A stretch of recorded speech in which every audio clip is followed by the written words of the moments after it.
Ganpati Hindi classes में आपका हार्दिक अभिनंदन है। आज आप जो अध्ययन करने जा रहे हैं वो सूरदास पार्ट 2 यानी सूरदास का जो पार्ट है उसी के आगे के हम काव्यांश का अध्ययन करेंगे। तो चलिए बिना समय व्यर्थ किए हम अध्ययन करते हैं। तो इसमें जो सेकंड है, जो काव्य पद है, उसमें जो गोपिकाएं हैं वो उद्धव से कह रही है, अपनी पीड़ा बता रही है। मन की मन ही मांझ रही, कहिए जाई कौन पे उधो नाही परत कही। अवधि आधार आस आवन की तन मन बिता सही। अब इन जोग संदिसनी सुनी सुनी बिरहिनी बिरह दही। चाहती हुती गुहारी जिती ते उतते धार बही। सूरदास अब धीर धर ही क्यों मर ज्यादा न लही। अब इसमें गोपिकाएं उद्धव से कहती हैं। कब कहती हैं? जब उद्धव योग संदेश दे रहे हैं। किसको? भक्ति मार्ग अपनाने को कह रहे हैं। किसको? गोपिकाओं को।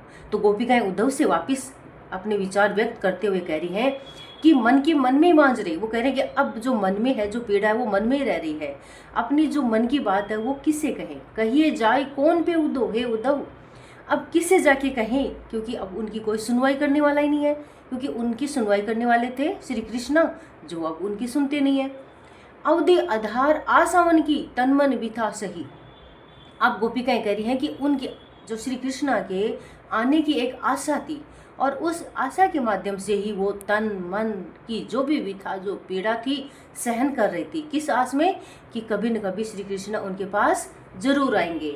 अब इन्हें जोग संदेशिनी सुनी सुनी बिरह भई।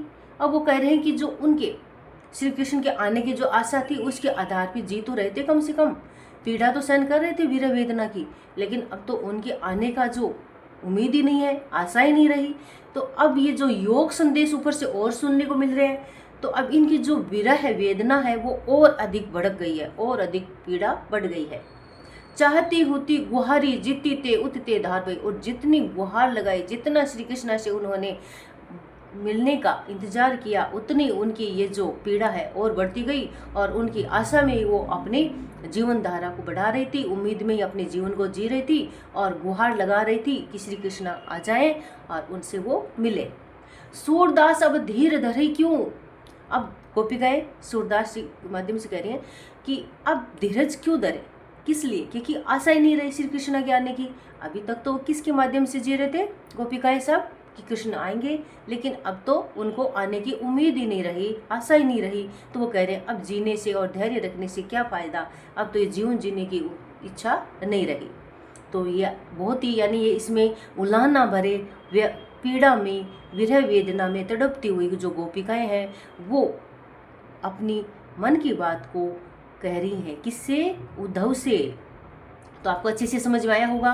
अब आगे हम जो नेक्स्ट है वो है, इसमें जो अध्ययन करेंगे वो किसमें, नेक्स्ट वीडियो में अपलोड करेंगे।